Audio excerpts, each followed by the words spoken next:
without me, or in ecstasy, and I'm left wondering. You push. Welcome back to another episode of ESP Enchanting Sorcery Productions Presents. This is our annual. We do it every year. We have been since 2018. Anime Boston podcast review, preview, hype, all of the above.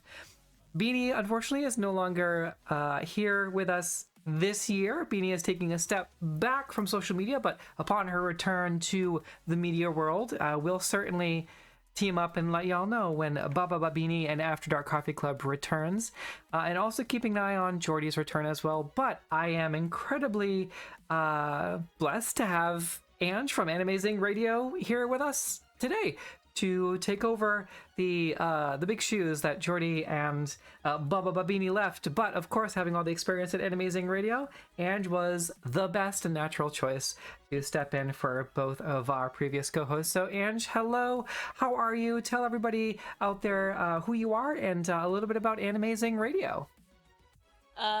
Thank you for that lovely introduction. Of course.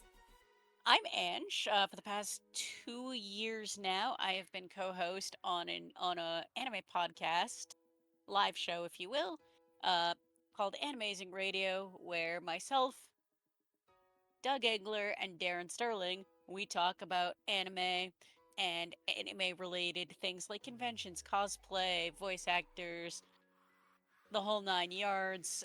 If it can be in any way be tied to anime, we end up talking about it. You can check that out Sunday nights, 8 to 10 Eastern. So we're going to talk a little bit about kind of what we did last year, what I did representing ESP, Enchanting Sorcery Productions, as press and media, and of course what Ange did. And I got to be honest with you, a lot of this stuff overlapped, so it's almost perfect that we were kind of destined to meet together. Beanie did most of it last year, but Beanie didn't actually get a press badge last year because she was doing some Lolita fashion events for most of the weekend. So again, kind of a natural progression to have Ange here. And again, thank you for coming on the show with us here in the new studio. I promise everybody I will get a cool green screen so you can put fun stuff up in the background, but we got plushies everywhere basically behind us. So go ahead, Ange. Nope, I feel that 100%. My tiny living space means at one point, I mean, I have a green screen I could have set up, but I have a cute little cat, and again, a ton of plushies that we can put it back there.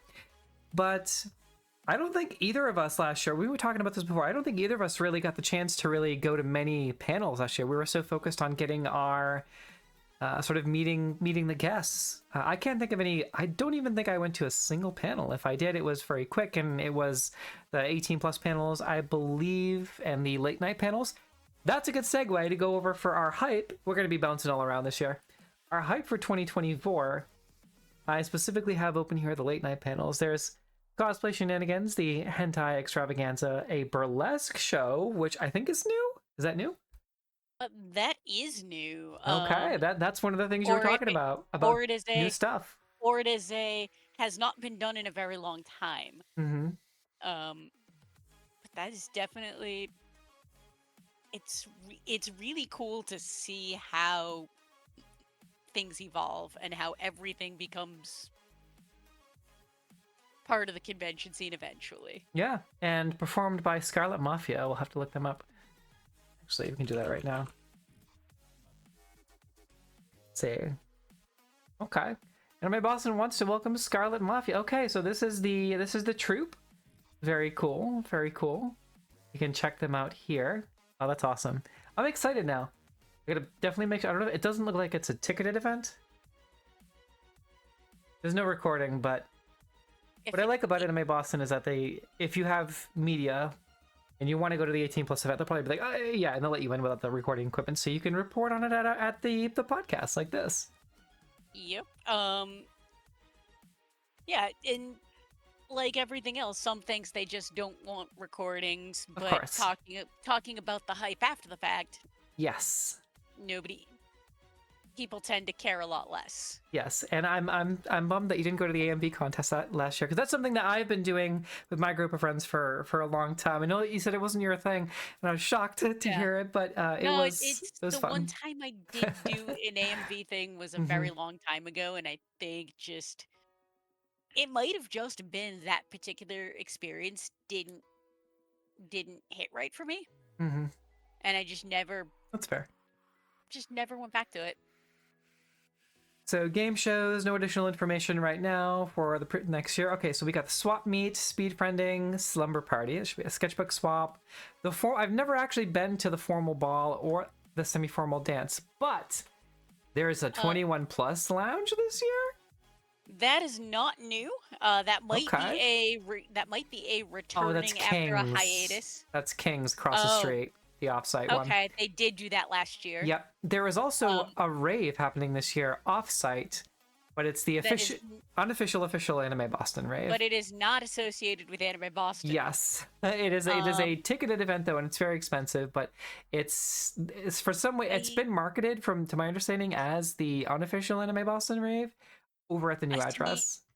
see for see I found out about it long before that because somebody I know through an Anime Boston Discord server is, I believe, one of the DJs. Oh, okay, all right. So I heard there definitely was a lot of crossover this year with that specifically. And A I lot of the don't same people. and I don't and from what I know, I think it was they planned it. It just happened to be Anime Boston weekend, so they decided to try and market that after the fact. Mm-hmm. Okay. But I could be completely mistaken. Interesting. But I'd heard about the anime rave well before I remembered Anime Boston was the same weekend. By the way, I'm curious. Oh yeah, homepage. We'll go to the guests in a second, but Lolita swap meet for anybody that's into Lolita fashion, which is my partner Fenty Strawberry, who does most of the graphic design for it. And if I actually minimize this window capture, you can see this logo here that we're looking at with the kind of the witchy woman kind of reaching up with the lightning. That was designed by Fancy Berry. The logo was designed by Rory at the RGB Vision, but she's super into Lolita fashion, and so is Beanie After Dark Coffee Club. So last year there was a ton of Lolita swap meet stuff last year. In addition to the swap meet TM, there was a bunch of photo shoots and a bunch of meetups and all kinds of other stuff. So if you're into Lolita fashion, which it's so popular, there's always Yep. half a dozen at least Lolita booths there. I never get into At it personally, least. but what Hey, are your thoughts? I think it's awesome, but you have any I specific love it. thoughts or takes? I absolutely love it. Me too. It's not it is a not for me, but I enjoy looking at some of the fits that people show up with. I love like I have friends who are super into it, Yep. Base and I take. I love second that. seeing what they come I love seeing what they come up with, but one of those I could never pull it off, and so Fair enough. And also same. So, all right. Moving right along, the Maid Cafe. I know you wanted to talk about the Maid Cafe. I walked by it 100 times. I think you did too. I saw some Maid Cafe outfits, and I was like, "Ooh, that looks like fun." But I never had the chance to stop at the Maid Cafe last year. It looks like it's same. making a return this year, though. Same. It was every time I went by it, it was jam packed with a line all the way down the hall, and I'm I am mostly a very impatient person, and if I have to wait in line for more than 20 minutes, Yeah, I ain't bothering. I feel like That's that's the that one thing that the press badge is not going to get us into. Unfortunately, is the Maid Cafe. that is a me thing, but Yeah. if if I remember this year to go check it out stupid early and maybe talk to the Mm-hmm. person running it and see Mm-hmm. if we could do like a quick 30-second, like Yeah. I say 30-second, but a 5-minute interview that we could then use to talk about on AZR after the fact. We should make a plan. We'll make a plan. We'll try to go to the Maid Cafe, say hello, see if we can get some photos or selfies with the maid, so we can be like, hey, look, we can put that photo up in next year's podcast. Yeah. All right, we'll come back to the guests in a second. Burlesque show we already talked about. We got to see if we can get over to that one. Scarlet Mafia again. Okay, awesome. Splash page news we'll come back to. I doubled up there. If last year's schedule is any indication, this year will probably schedule TBD, but we'll probably in the video rooms have some good premieres. Yes. So I went to one premiere at Anime Boston ever. I know that that's a thing that happens as far as anime premieres. No, wait, I did two. One was the premiere of Desert Punk, whatever that year was. They were premiering that. I think it was like a week after it released, technically, but if I recall correctly, they did the very shortly after release premiere there for Desert Punk when that first got released. And also Ghost in the Shell Solid State Society, which was an incredible movie. I do remember them saying that they were premiering it there because the guy ran in with a DVD. I think it was a DVD copy. This was early 20. Whatever. Hold on. I'm curious now. Hold on. Ghost in the Shell Solid State Society release. When was this? Yeah, look at that. March 26, 2011, which I believe was the same weekend as Anime Boston that year. Sounds about right, because Anime Boston, more often than not, happens Easter weekend. Because I know one of the other big premieres from years past was the season 3 dub of Attack on Titan. Okay. I do remember hearing about the Attack on Titan hype for every year they do it. Because that was a big thing. One of my good friends, former roommate, went, and basically they came real close to Fire Code because of how packed the room was. This year, though, this year I'm curious to see what they do for premieres. I'll keep an eye on it now that we're talking about it. Last year's list was a little all over the place, but also some really interesting shows that most of which I've actually watched. No, I didn't go to the premieres, but I ended up watching the shows after the fact. And I was surprised that one of them was Oshi no Ko. Okay. That was last year, you said? That was premiered last year during Anime Boston. Oshi no Ko. Okay. Oh yeah, okay. Yeah, that was like a very popular anime when it was airing. And that premiered last year. Yep. Okay, so tell us about Oshi no Ko. It looks like an idol featurette. That one I didn't actually watch. That's the one I didn't actually watch because it was on High Dive, which I don't have access to. Fair and same.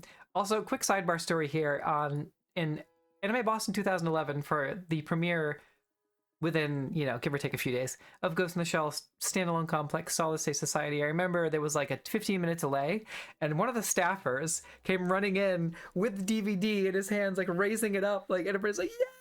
Because there was a delay. They're like, we're trying to find it. We're trying to find a copy. So I think what they did was somebody must have ran down to the dealer's room and bought it from one of the vendors. But it was incredible. It was but that makes a lot of sense that it was March 26th. Speaking, now that we're kind of like in the anime zone, what are some anime that maybe y'all have talked about on AnimeZingRadio that you think might be premiering at Anime Boston given the timing this year at the end of March?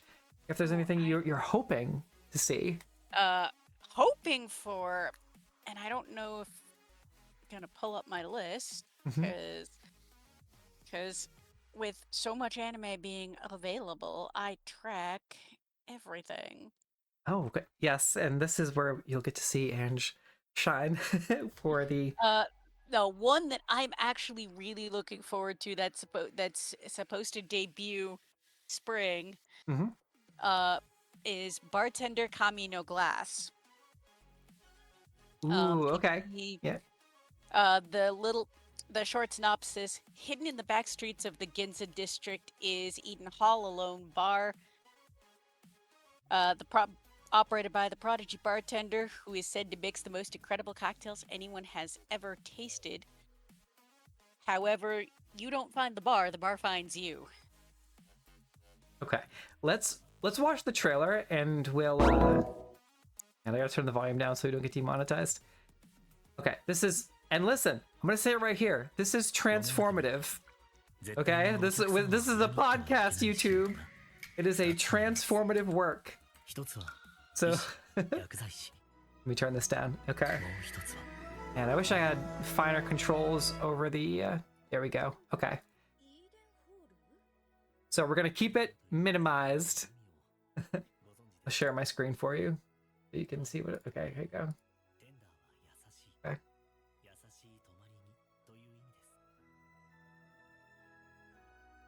So we'll have it up in 2 places. Okay, so this looks really cool. So we're gonna have to make a point, Ange, if this is premiered, we're gonna have to go and check it out together for sure. This has like been on my watch list since I first saw the description, since it was first announced. Yeah. Those look pretty cool. But okay. The story of a bartender who soothes and heals your soul. Okay, so it's like a real serious slice of life thing. Okay, I kind of like that. Review for something else going on there. Okay. Pause. All right. That's like my big on the watch list. Oh, you're cutting out for a second there. You got a little fuzzy. No, there you go. Okay. That's been on my list.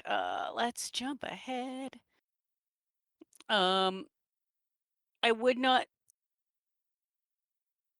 but looking ahead to next season, I mean, there's your standard idol stuff, which, depending on a lot of things, one of those will probably premiere. Mm-hmm.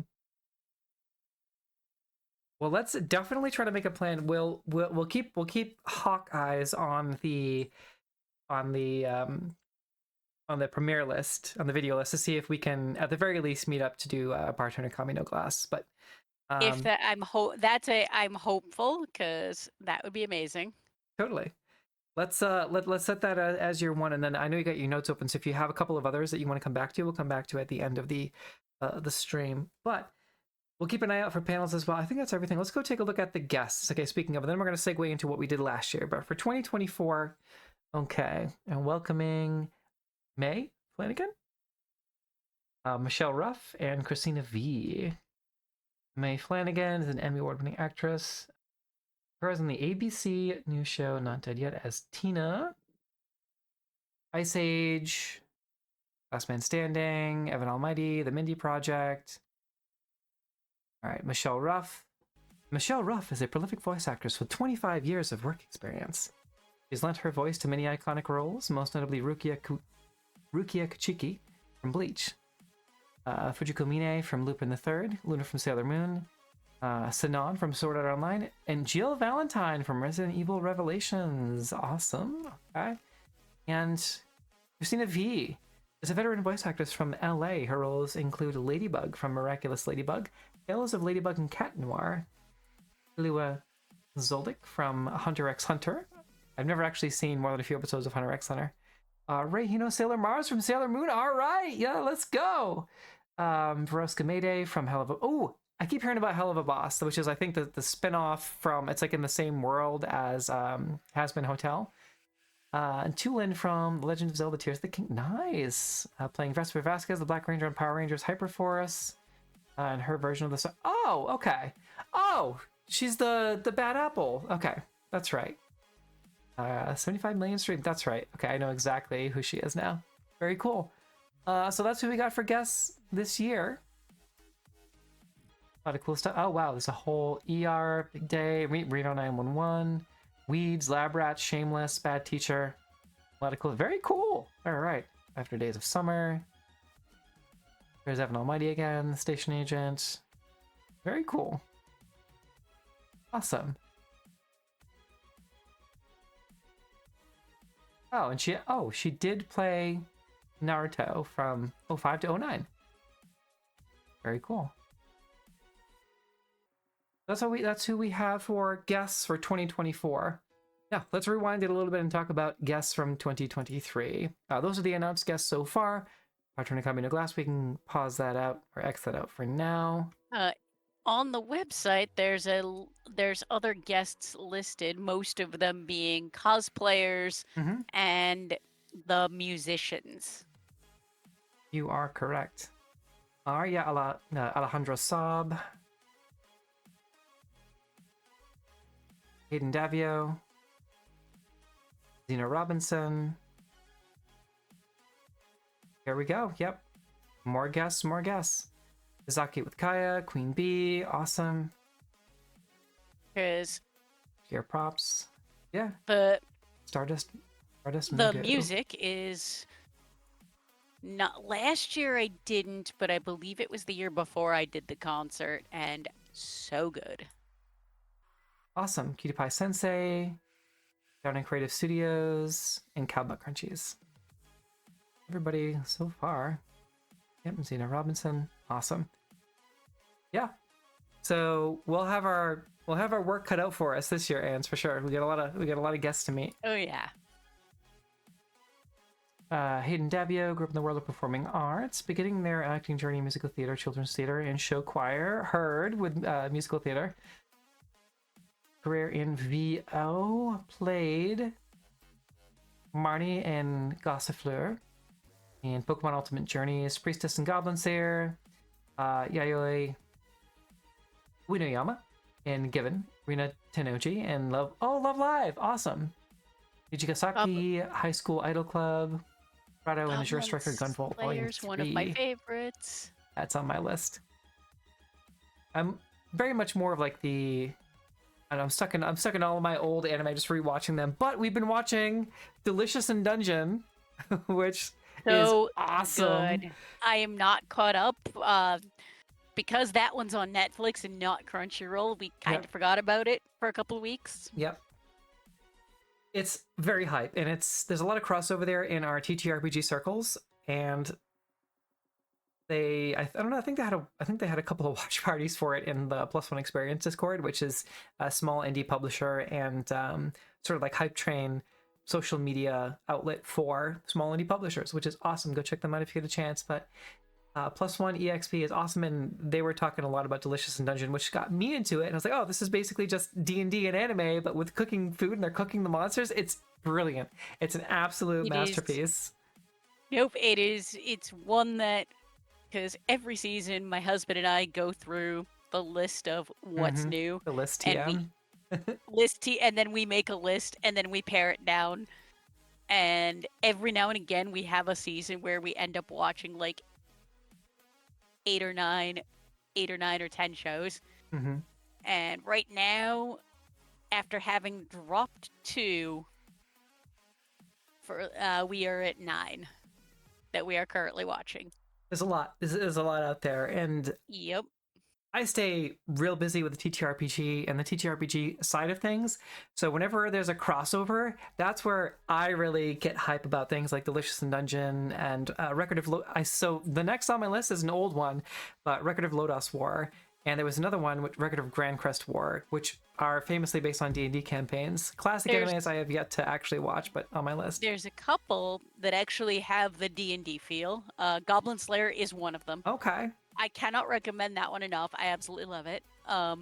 Another one that I need to catch up on because season 2 is airing right now is Banished from the Heroes Party, which I actually one of the few I actually started watching the dub because because we had an interview with the voice actor like a week later. So Doug had me watch that one, and it really does feel like a D&D it feels like a D&D party. So there's oh my god, I can hear people in the audience screaming because there's an anime about D&D that it's on the tip of my tongue. It's got the tiefling girl and it's a big guy. He's like towers above everybody, and he's got like an iron skull mask, and it's if you said it I would know it. No, there's a few. Actually, I'm not sure if the one you're talking about is Unwanted Undead Adventure. Okay, no, Goblin. Okay, but it's funny because I'm bringing it up and it's saying Okay, hold on. Let's look at the screen right one because I think it's probably it's like a one word name and Oh, is it Freerin? no, no, and why do I want to? Okay, Samurai. No, Goblin Slayer. I'm gonna have to check out though. Rising of the Shield Hero, Demon Slayer, Konosuba. The time I got reincarnated by a slime. That's funny. Maiden Abyss. How is this? It's okay. It's the. Again, I can hear people screaming. It's she's a sword girl. She has white tiefling horns, and like sort of white and purple attire. Son of a gun. Is it airing now or is it an old one? It's new-ish. It's new. It's got a name like Omega or Ultima or something. Apocalyptica, and it's Overlord. Overlord, I think. Yeah. Okay. Okay. Overlord is on season 4. I did watch I did watch part of season 1. We got there. It was a process, but we got there. Overlord, the first episode is painfully cringe. That's okay. Albedo, that's her name. Albedo. Albedo. Albedo. Albedo? Okay. Yep. Nope. There's Doug and Darren have argued over who is best girl from Overlord many times. Okay. God. But if you have an opinion about that for the audience, yeah, we can feel free to share that, and I will bring that up on AZR with the guys, and totally. I'm sure they will have words. I've just seen a lot of people cite Albedo as inspiration for their D&D characters, or I have in fact done some of their backstories. that. No, I was gonna say that was not. I have in fact had D&D characters inspired by anime. Famous was not one of them currently. That's fair. But yeah, we got there, and I'll. It's funny because if you're watching this in post, there will be like a smash cut to us just screaming about Albedo from Overlord. But it was a journey to get there, y'all. It was a journey. We're trying to do some word association, trying to figure out what this anime was that I was having, sort of a brain gap about. And case in point, I watch way too. Go in cycles of watching way too much. So. Yeah. But that's Overlord. Getting back on track here to last year, because we're going to talk about 2023. By the way, the AMV contest is open. AMV contest is open until 2/25. Anti-AMV open until 3/12. Okay, they are cutting it close with a lot of things this year. And also, It looks like for the Maid Cafe, you can get tickets. You can register in advance to... Oh, reservations. Sorry, reservations, not tickets. So, last year, we are going to briefly talk about some of the amazing voice actors that we met last year at Anime Boston 2023. As we've already gotten the hype out of the way, we're going to go in a little bit out of order here, but that's okay. We'll have timestamps in the YouTube video. Moving right along down the list, Dante Basco. We talked about, so I had it up in the background there. We talked about the fabulous Filipino brothers. I had watched the trailer, done all my research beforehand, and what a great movie. Go see this movie. Watch this movie if you haven't already, because everybody knows Dante Basco from Rufio, of course, from Hook, or from Zuko, right, from Avatar: Last Airbender, but he's also a filmmaker. This film was amazing. It was funny, it was dramatic, it was heartwarming, it's great. And as a white person, I learned a lot about Filipino culture, and I was able to actually talk to one of my coworkers just in passing, and Dante Basco came up, and we were talking about what we did on the side, kind of like our side hustles, the media business, and it came up in conversation. We were talking about Anime Boston and the other conventions, and she's like, oh yeah, Dante Basco, yeah. And then we were talking about Fabulous Filipino Brothers. She's like, that's a great movie. You watched that movie? I was like, yeah. And we were talking about the food and everything. So great opportunity to bond with one of my coworkers, one of my colleagues at my day job about food and about this great movie. So go check it out if you haven't seen it. But thank you, Dante, for hanging out with us. Thank you for taking a selfie. That was awesome.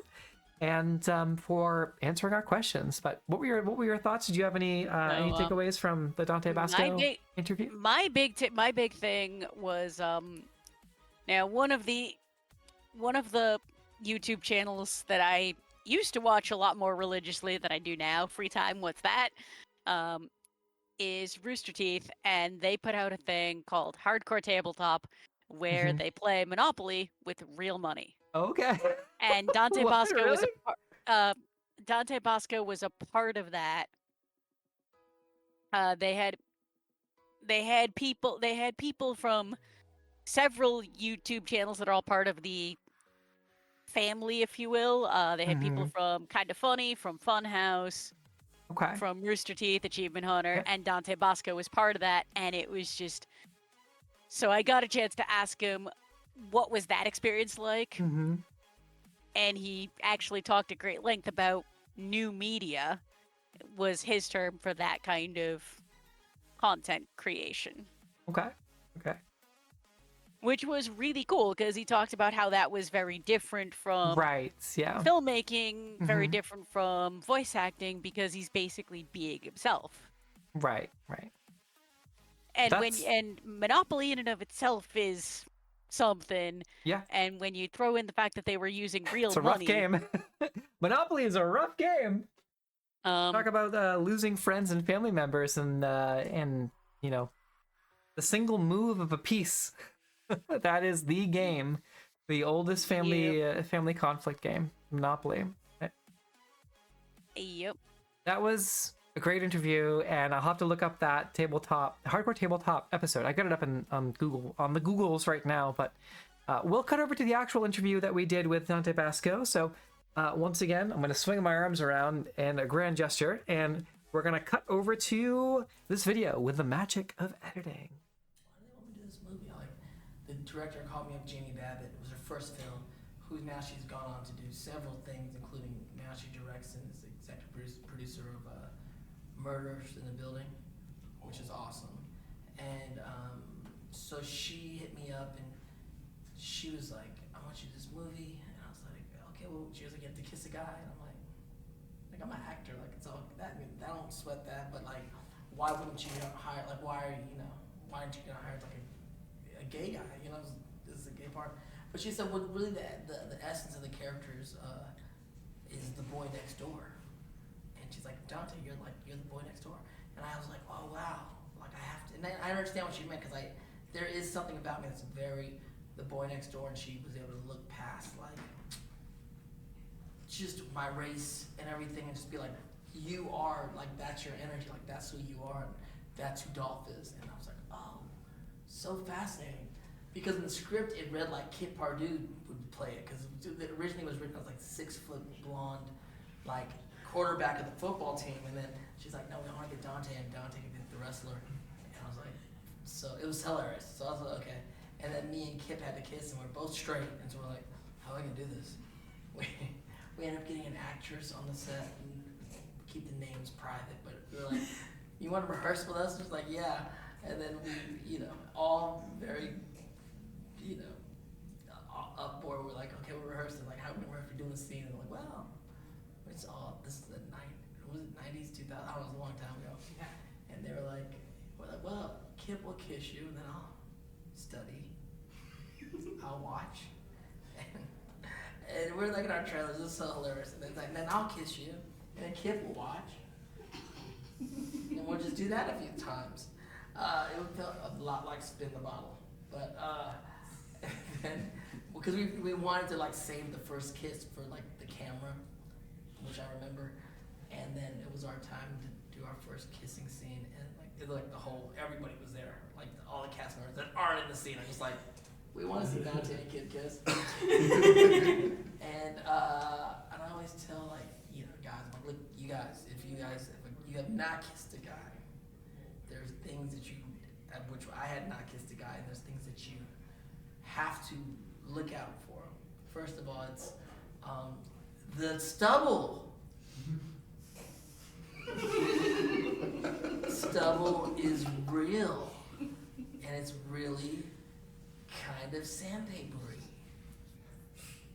And And now you got two sandpaper situations going on, and then it gets our faces, we pulled out, we're all both red. I'm like, man, this is insane. And then the other thing is like, Kip was very, he's a bigger guy. He was like trying to manhandle me. And I was like, Kip, man, I don't know, I can only imagine what you're doing to women. Can we finesse this a little bit? Maybe some people want to be manhandled. I'm a finesse guy. So can we? It was hilarious. Yeah. But it was just great. And then after doing the movie, it was my first time going to Sundance Film Festival, which of course is one of the biggest film festivals in the world, and that was really early Sundance time. So really being a part of the independent film community early in the game, and just being with all those folks during that time was really a really special time, and I think in like indie film. Thank you. Thank you. Hi, Dante. Hello. Aaron Spencer from ESP Enchanting Sorcery Productions. Hi. Hi.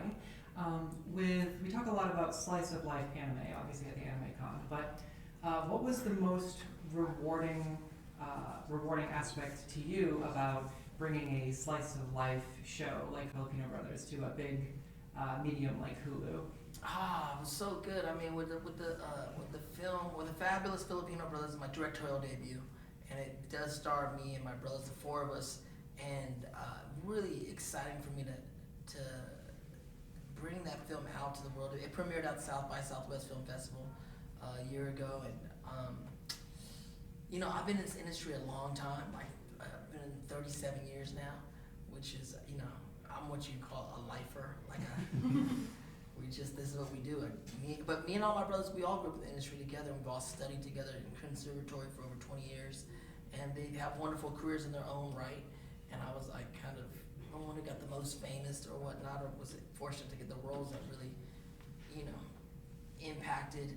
And it was my honor to kind of tell these stories that are all based on stories within our family, and really kind of represent for the Asian community worldwide. We're in this really amazing time where Asian stories and movies and books are like, Asians in Hollywood are the highest profile they've been in Hollywood since the beginning of Hollywood. And it's really great to see things like, of course, Everything Everywhere All at Once win the Oscar, Parasite win the Oscar, Squid Games being like the #1 show on Netflix for so many weeks in a row, and to be able to add to the momentum of what's going on and broaden the scope of what Asians are in the world, we're really getting to represent for my particular part of the Asian market, which is the Filipinos. It was really important for me to have the Filipinos in the Filipino in the title, and really for me to kind of like put it down for just my community one time, and also for my family. It's been a wild adventure, and it's opened up a lot of doors for me as far as writing and making new films in the future, including a sequel to that film, but other things. In the last 10 years now, I guess, I've been producing films in exclusively Asian. Originally, I thought of it as Asian American content, but ultimately, we're living in this time where there's no more borders. It's just we're all sharing in each other's stories and enjoying the stories, and language breakdowns Americans finally caught up to the rest of the world where we can read subtitles now and not think too much about it. The rest of the world have been reading subtitles in American films forever. So it's just very exciting to be a part of the community that's sharing our stories and getting it out there. And it's a big win for the Filipino community. Last year to have 2 films come out, Joe Coy's Easter Sunday and My Fabulous Filipino Brothers, be a part of the marketplace in the world. It's really, I don't even know if there's something, I don't know if I even really imagined this, 5-10 years ago. So it's really exciting. You find yourself stuck on an island. Which 3 characters that you have portrayed in the past would you like to have with you to help keep you sane until your imminent rescue, and why? On an island? Yeah.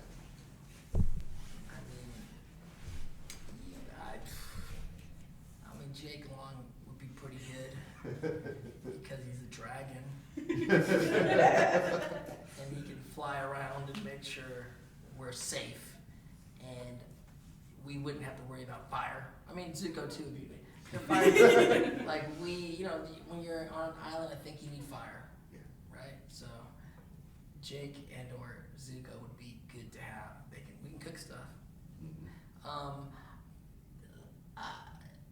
We're on an island. I mean, Rufio would be cool. Rufio lives in Neverland. He ain't scared of nothing. He probably knows about this island, you know. Probably. Probably has homies on this island. And I mean, there's so many different. Let me think of some other characters that might be fun to hang out with on a deserted island. I mean, although see the problem with Zuko and Rufio is they'd bum you out because they're kind of downers sometimes.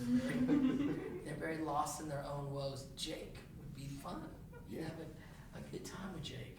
I'm trying to think of some other characters that I would like to kind of hang out with. I've played a lot of criminals. I don't want to hang out with any of those guys. They're in jail.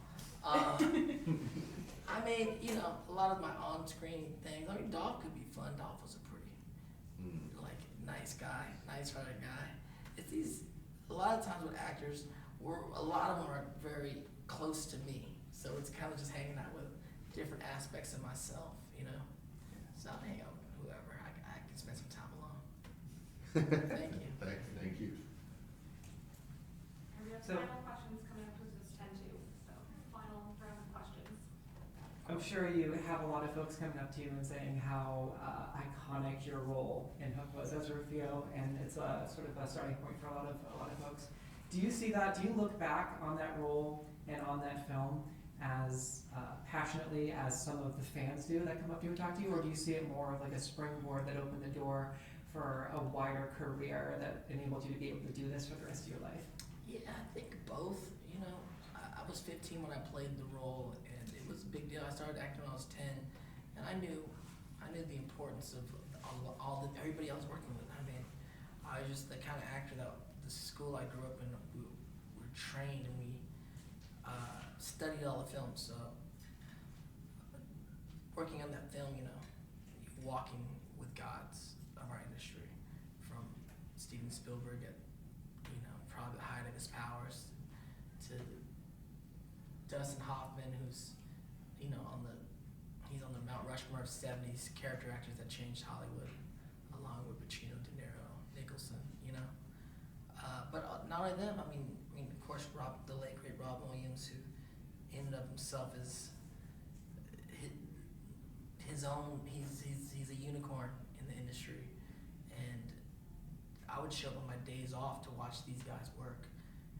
So I was very much aware. But then, you know, Bob Hoskins and the amazing Maggie Smith, and there's so many people that came through the set that were just like, every day it was like some amazing actor coming to visit or try to do a cameo, or, you know, it's like, it was really wonderful. So my memory of that time is very magical, and really was an entree to kind of opening up Hollywood in a way that had not been opened up to me at the time.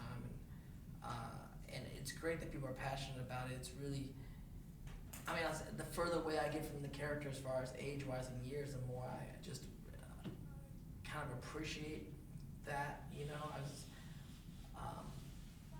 Michael B. Jordan did a screening of films that he picked out in theaters he wanted to share for, I forget what was the event, but it was different things he was just saying, films he loved, but also people of color that he respected in film that kind of inspired him through the years. And one of the films was Hook, because of Rufio, which I really love, and I know Mike a bit. And when I spoke about it, when I introduced the film, it was like the magic of this film is, for me personally, it's like I'm this Filipino kid from the Bay Area, like a little brown boy, right? And through this magic of storytelling, it's like Steven Spielberg put this kid in a fairy tale that's forever canon in the world of Peter Pan for Rufio. Like, what? Like, this story's been around longer than anyone on earth is. I mean, it was here before any of us got here, right? Anyone that was here before anyone on earth has been here, it was been here, and it's gonna be here long after any of us are here now, and forevermore. Like, there's a little brown lost boy that tried to, you know, become the new Peter Pan, and it's amazing that you infiltrate this fairy tale. And so, yeah, I understand the specialness of it, and of course I've gone on to do other things. I look forward to doing even more, but it's a special thing to kind of have. It's a special character to have on in my history. Wow. Thank you. Yeah. Yeah. Any other questions? Well, right here. Go ahead. Yeah. I was just wondering, with the announcement or the rumored upcoming feature-length Avatar stuff, do you think you'll be returning for any of the movies? I don't know. I mean, honestly, there's all these like rumors swirling. There's like people announcing all kinds of stuff. But as far as I know at the moment, we it's up in the air. We don't know yet. Currently I'm doing Brave the Elements for Nickelodeon, the podcast, going through all the shows, and I think we're probably gonna go through all the books and comics and really kind of reporting on the Avatar verse, as it were me and Janet Varney, the voice of Korra. And we talk to Mike and Brian all the time. I know they're working hard on the whole future of the studio, and I'm really excited to see what they come up with. Of course, I'd love to come back to do Zuko if it's the right situation. But the world's changed, things are happening. There's a lot of things. There's so many variables in who knows what the gang is going to look like as they continue forward, or if it's going to be different stories of different things. But I would hope to pop up again. I popped up in Korra playing my grandson. I would hope I'd pop up again somewhere in the Avatar verse. Would be really amazing.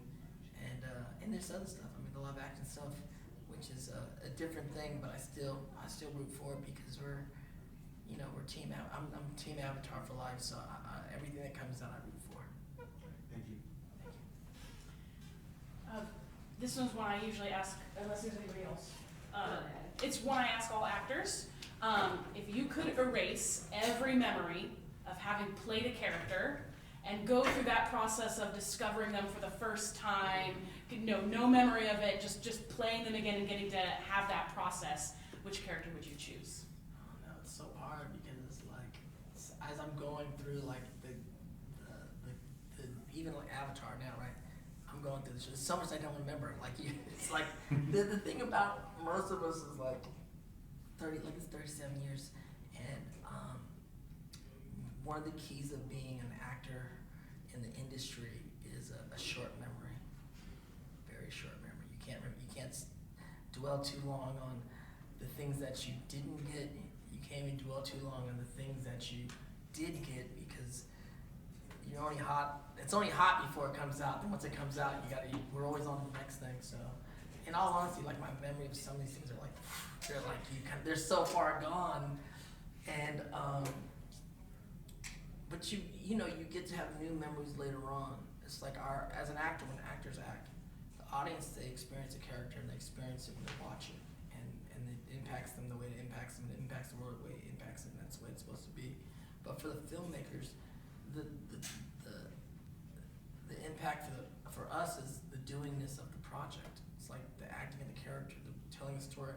It's like when I look at Hook, and that was me. I was 15, 16. It's like everything that happened that year on the set, everything that happened in life during that time, I can still see it in me in the movie. When I watch it.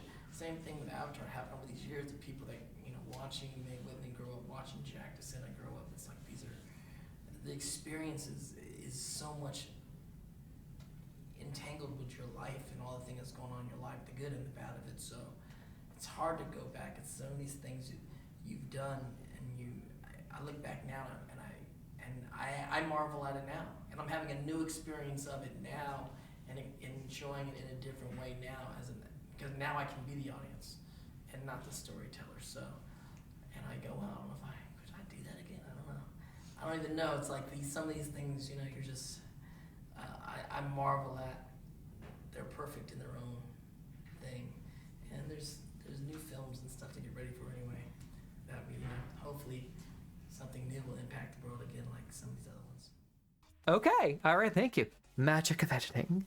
And thank you again, Dante Basco, for answering both my questions and Angie's questions, as well as the questions of our other press colleagues. You're awesome. And again, thank you for the selfie and for just being an awesome human being and answering all of our questions. And we're sad to not see you here again this year, but hopefully we'll see you at some point in the future at either Anime Boston or another con TBD. But hope y'all are doing well. In the meantime, last but certainly not least, last year, Sarah Natochenny, who was a delight to interview, the voice of Ash Ketchum TM retired, also TM.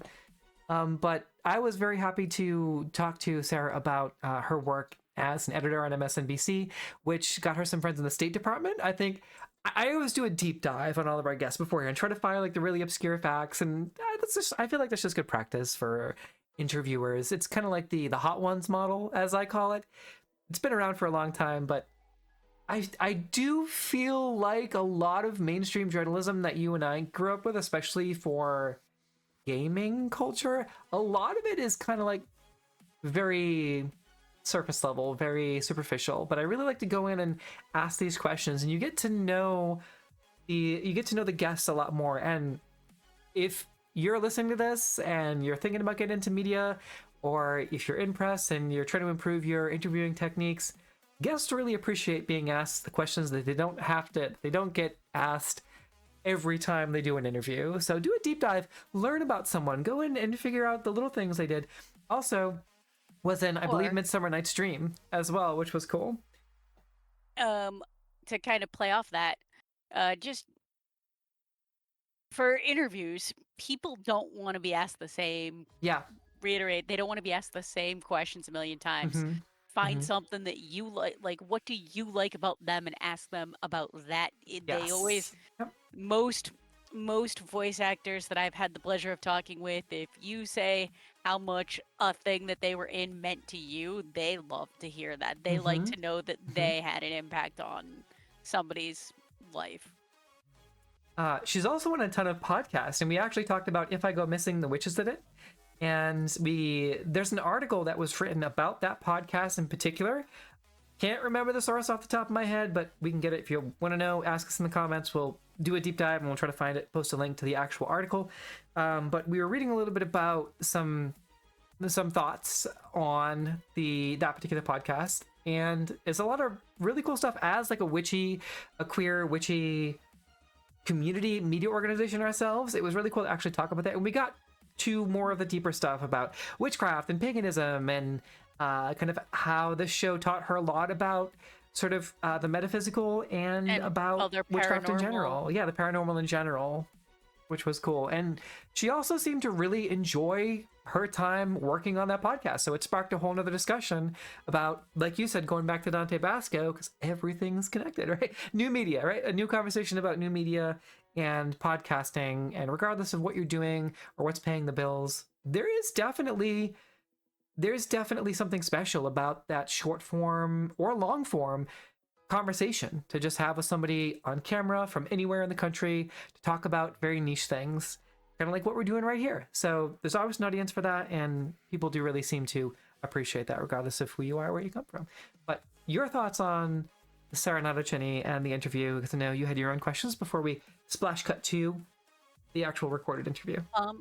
You touched on a lot of it. I too, maybe it's a Massachusetts thing, am always curious. I too was curious about the witchcraft angle, which you touched on.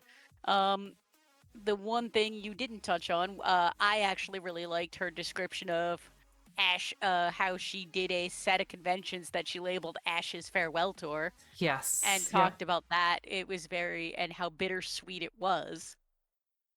Like, you could definitely feel that. Like, she was so genuine. It was fantastic. It's always nice to see voice actors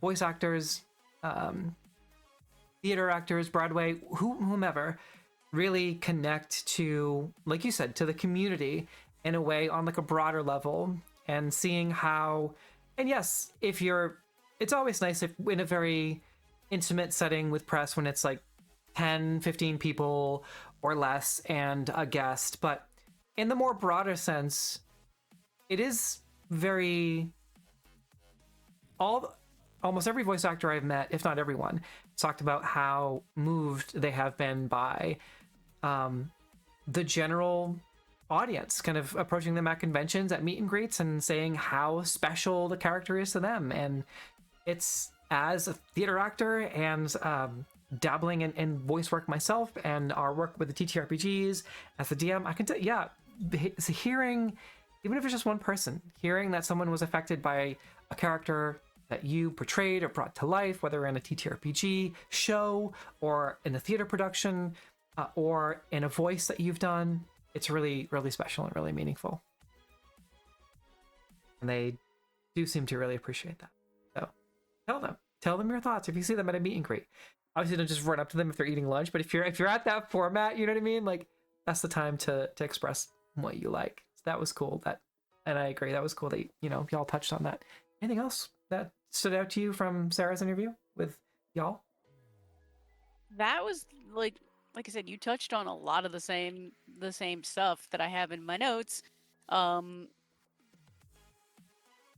it's nah, she was just super sweet. I too love some of the more deep dive stuff. Like everyone's journey is different. The whole "how did you get here?" Yes. Yep.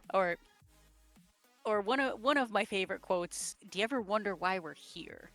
Mm. And that whole how did we get? What's the journey? And where's the journey going to take us next? And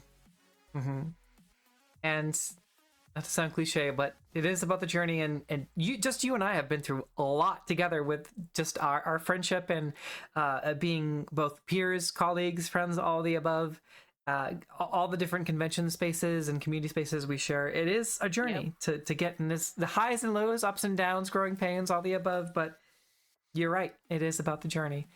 That being said, let's go ahead and magically cut over to our Sarah Natochenny interview without further ado.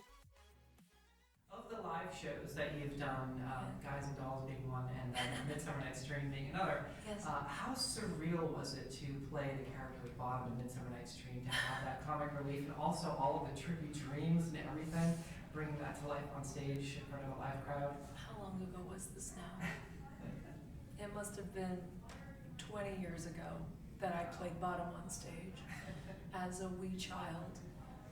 I remember being sad that I wasn't Hermia, because I wanted to be the star, but in my own little way I was the star because I played bottom, and that is a funny role, and I think I carried that sensibility with me throughout my career.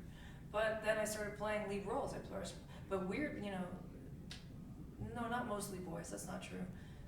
No, that's not true. No, I was gonna lie. It's a total lie. Now I play like lead girls, and I play Hermes all the time, actually. So yeah, no, I got my wish. And then I play bottoms too. That came out weird. I gotta play. I'm very fortunate. We're having realizations right here on this stage. I've had a cool career. I like it. It's not what I thought I'd be doing, but it's much more diverse than what I thought I'd be doing. Because in voice acting, you don't have to look like anything. You can look like yourself and still play a million different types of roles, and it doesn't matter what you look like. So I've been very blessed. Yeah, it's not what I wanted, but I was blessed with something I thought I didn't want. Yeah, it's cool. That's awesome. Thank you. On that kind of a note, knowing that for voice acting you've done mostly Pokemon, do you have any intentions of doing other anime voice acting going forward? Yeah. So in New York there was really no anime. Pokemon was like the only game in town, and then Pokemon became bi-coastal. I became bi-coastal, and then I moved to LA like a year ago, and now I'm doing these conventions, so I'm meeting all these other actors who do all this anime, and I'm like starting to understand the world a little bit and the business of it. And I'm starting to watch it. I never really watched it, sorry to say. I watched Succession, I'm watching the live action stuff. So I'm starting to watch anime and starting to figure out what I really like and what I want to be in. So I'm targeting my desires. I'm like talking to directors like, yeah, that's the one. That's interesting to me. Like, I don't want to do something that I don't like every week. I can't imagine being on a show that I don't like, even if it's like the biggest show in the universe. If I have to do something every week that I don't like, I don't think it's worth it. I don't think it's worth it. It doesn't matter, you know, how big it is. I want to love what I do. It's very important to me. Yeah. You're making noise. Shut up. So one of the harder parts of the job is matching the mouth flaps. Yeah. Have you ever had situations where the mouth flaps are just not where they need to be for you? All the time. Oh my God, all the time. And we rewrite. We sit there and we try to rewrite it a little bit. Our adapter on Pokemon, James Carter Cathcart, is brilliant. So we very, very rarely have to do it on Pokemon.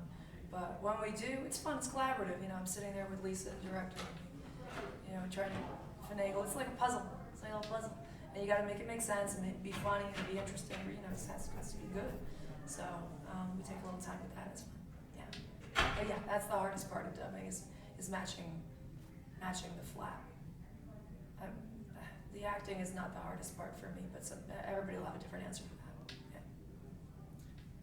So currently the top-cited review for on Apple Podcasts for If I Disappear the Witches that it is a quote from, I believe it's in Variety. Variety can be unfair. Dyslexia strikes again. That's all right. But the top-cited quote is from a magazine citing that it's the perfect entry for beginner witches. But it's also crime trauma and knowing the plot.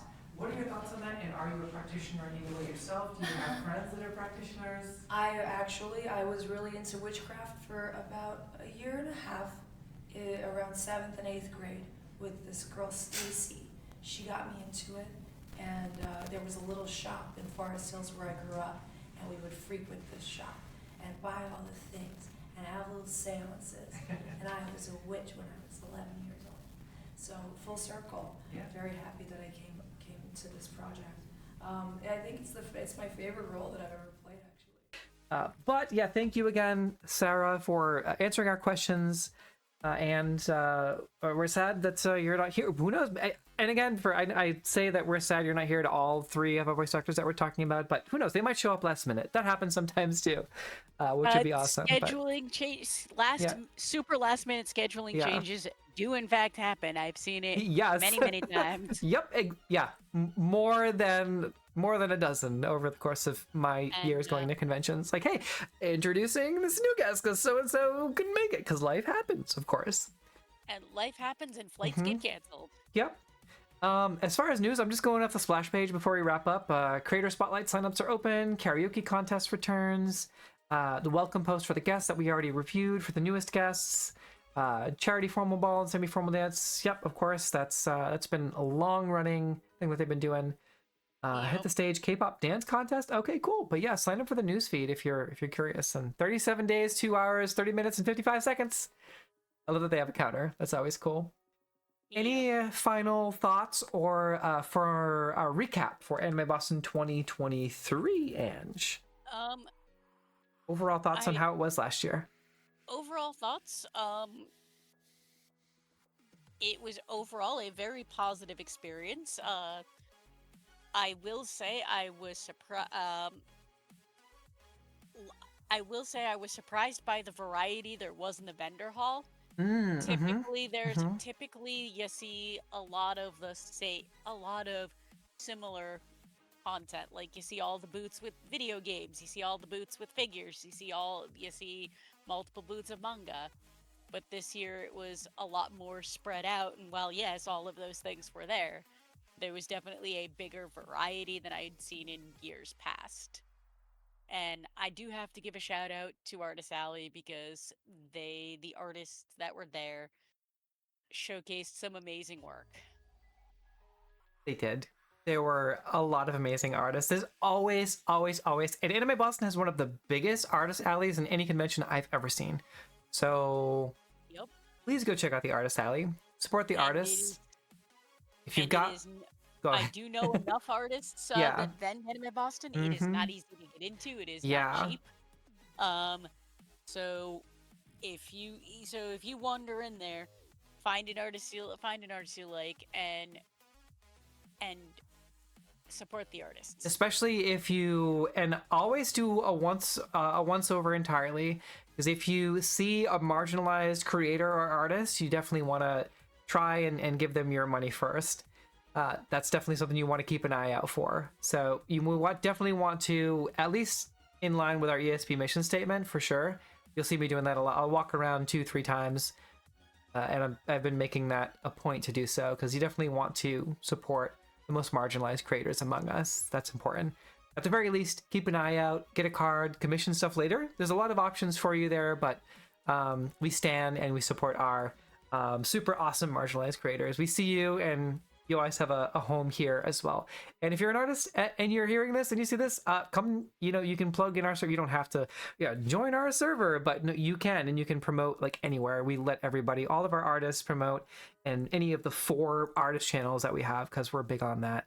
And not to get too serious and everything, but AI art has become such a problem, and we love to support 100% smaller agree, artists. and no, and to touch on that, a lot of artists, if you find an artist you like, but talk to them, a lot of them will say, I can't do commissions right now, but here's my card. After the convention, message me, we'll talk. Yes. And most artists are more than willing to work with you to give you exactly what you want, because they understand that everybody is, that with the economy being the way it's been, everybody's got struggling financially, as it were. And of course, support artists in general, right? As also a general statement as well. If you see something very specific that you do happen to like, definitely support the artist for sure. Save your money from, because there's a lot of big chain vendors, and you can always order that stuff online. Save your money for Artist Alley if you can. Definitely save it for Artist Alley. Or handmade crafts. Because we also stand our handmade crafts. Nope, and I kind of lumped all of that together, and shame on me for not distinguishing the difference, because Artist Alley is filled with not only graphic artists, but a lot of crafters. Yes, and there's also some crafters in the exposition hall too, expo hall. Yeah, like I'm talking like it's PAX. There's also some creators in the dealers room as well. Some craft dealers as well. There was a couple last year, so keep an eye out. And I'm gonna be doing the same thing. I'm gonna be definitely doing my multiple rounds to Artist Alley and looking for our handmade crafts and on the show floor and going to as many panels. I want to do a lot more panels this year for sure, because I was really bad about that last year. I had a miserable year last year. I spent like 8 hours looking for flats, because 2023 was the year of the not having flats. It was really weird. Now I've got like 10 pairs just in case I don't have that same issue, because flats go with a lot of cosplays. But that's what I'm looking. Go ahead.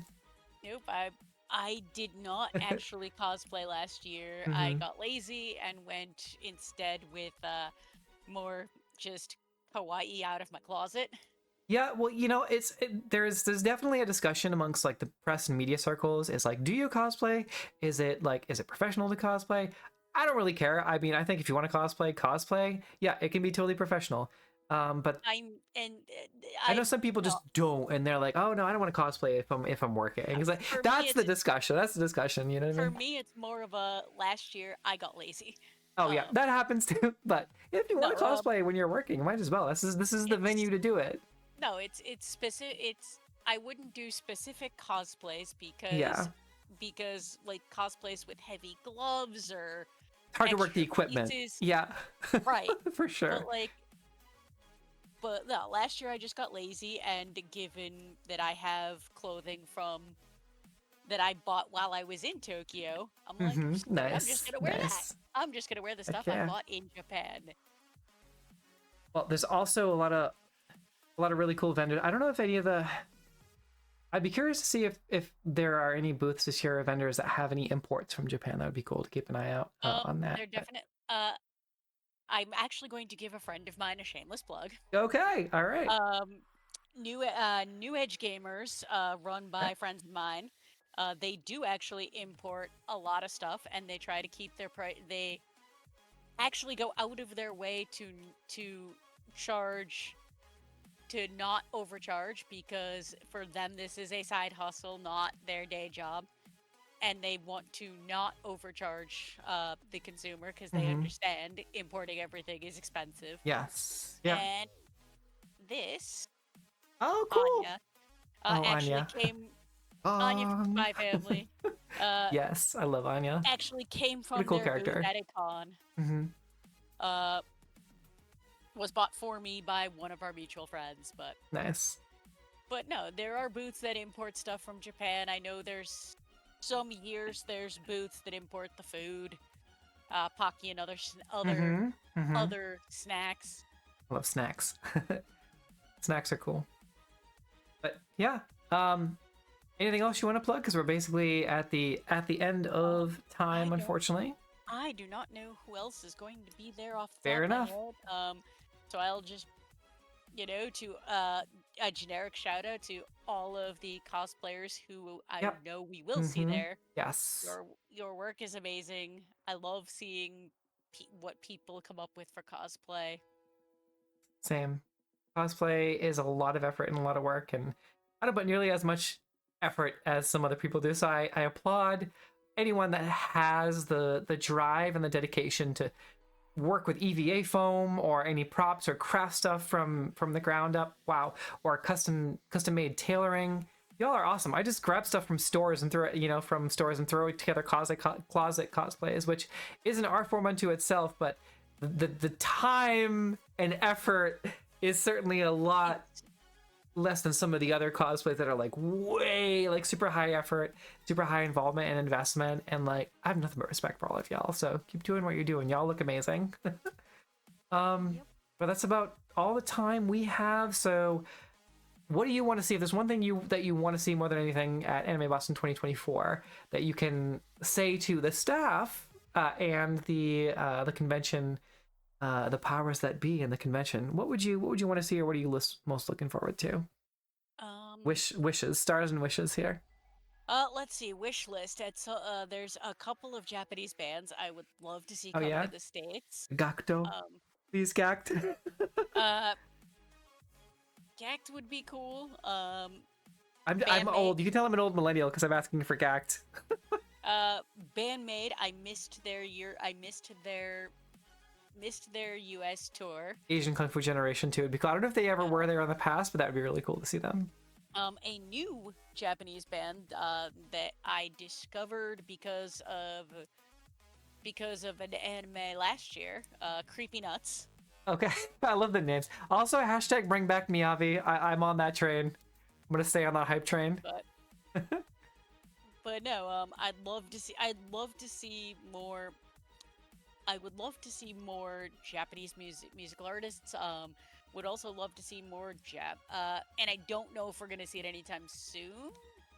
Just with expenses and everything else. But I would actually also love to see more Japanese creators, like Japanese voice actors, Japanese creators. Same.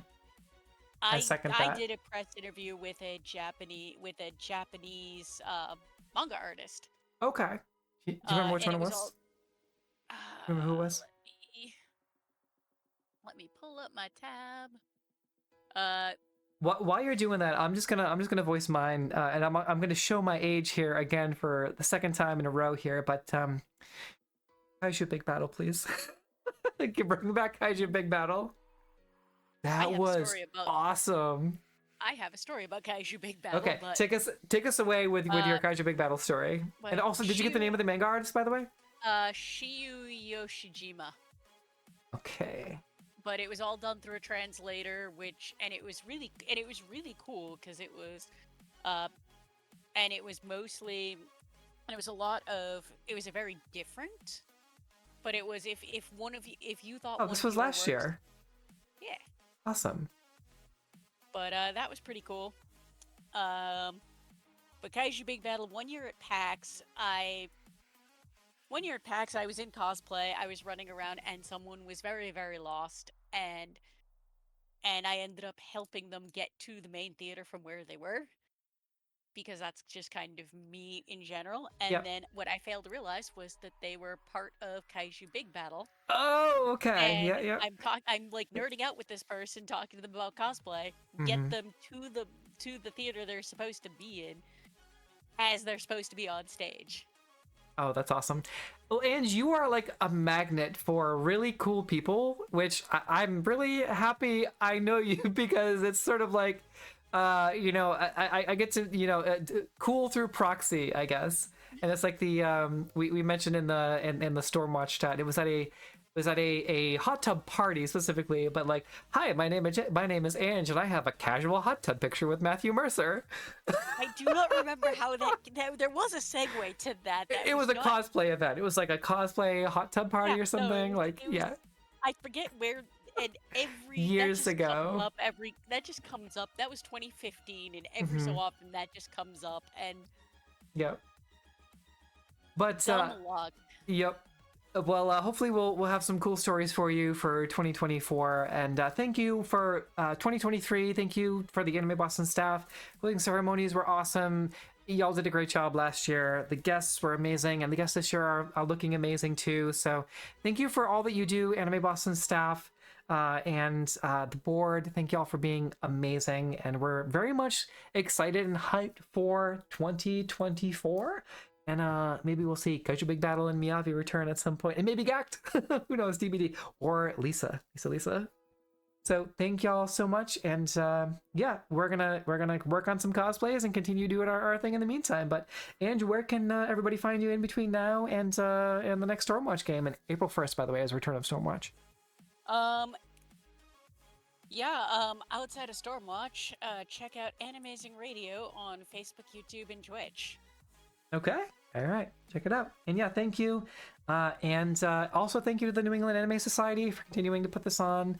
It's awesome. And book your hotel and register if you haven't already, because the hotels are probably already full. So try to get one as close as you can to the, and you can still volunteer. And let me just double check the music thing. Oh yeah. Concerts, karaoke, jam zone, K-pop programming. That's cool. All kinds of cool stuff. So check it out, and we'll see you all in the next one. Bye, everybody. Bye. Have a good night. Bye.